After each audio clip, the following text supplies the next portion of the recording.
Perhaps there was no moment in history that made us appreciate the outdoors more than the COVID-19 pandemic. With the vast majority of indoor public spaces closed, parks and green spaces became homes away from home, a refuge for those suffering from cabin fever. Many took to the outdoors for reading, running, or just sitting and taking in fresh air and scenery. 6 feet apart, of course.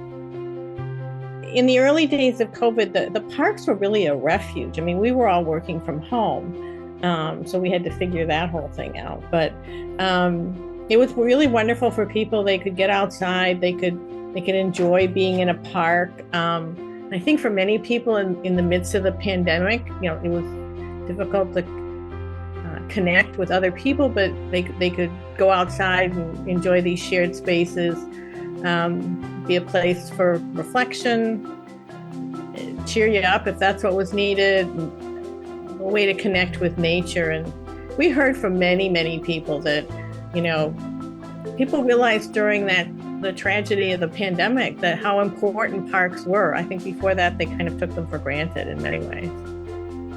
The idea of the outdoors as important to public health may seem modern, but it was integral to the rationale for the public garden from its inception.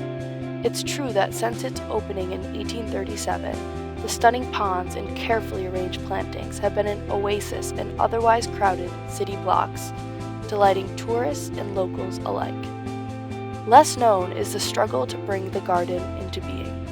Over the course of 13 years, Bostonians fought against the interests of private industry to establish the beautiful resource we have today. So I know there was a controversy regarding what the gardens should be in the beginning. I think Bostonians have always wanted the public garden to be a park. There were a number of attempts in the early years by developers to get rid of the park. They wanted to build housing. They wanted to make money. And even though it was founded in 1837, the city got clear title to the land in 1856. And around that time, other cities like New York were planning parks. And so Boston didn't want to be left behind. So it has been a beloved green space ever since. The area of the public garden was once a marshland. In 1794, the city granted this space to rope makers, but in 1824, the city of Boston purchased the land from the rope makers for $50,000 for possible future development. However, no one on the Boston City Council could decide on what the land should be used for. In 1837, Horace Gray, a member of the city's elite and a horticulturist, petitioned to establish a botanical garden. He formed the Proprietors of the Public Garden, a group who campaigned for a lease on the land to create a garden. They published a report that detailed the importance of keeping the parcels of land as open and undeveloped. Rather than building new residences and further contributing to the density of surrounding blocks, the report asserted that a public garden was necessary to allow for airflow from the west. They were successful in leasing the land in 1839, but only for a short period of time. Due to increasing population, the city was forced to create new land with fill and soil, making new places for people to occupy.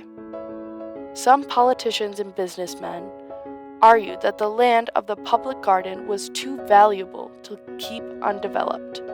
They opposed renewing the lease to the proprietors, arguing that the space should be made into housing or commercial space.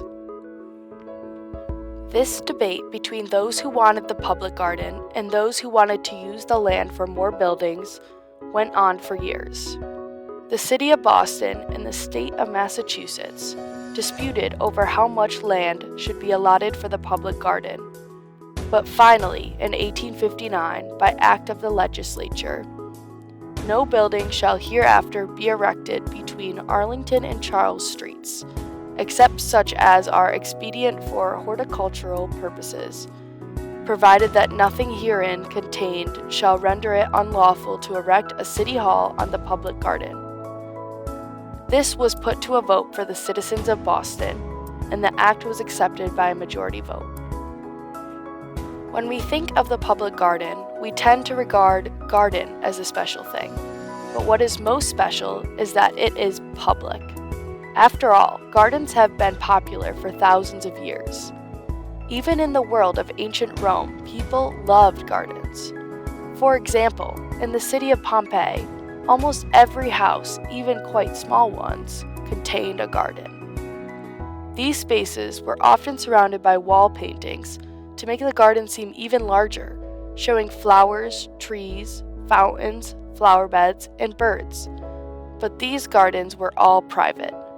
Similarly, in 18th and early 19th century Boston, gardens and outdoor space mattered. Wealthy people living in the city had private gardens. They were public places in the city, but no public gardens. Here in Boston, thanks to Horace Gray, the proprietors of the public garden, and generations of supportive city officials, we are lucky to have a huge public garden for everyone to share. Anyone who lives in or visits Boston can find solace, delight, and clean air right in the middle of our very crowded city. The Boston Public Garden is a gift for which we should be forever grateful.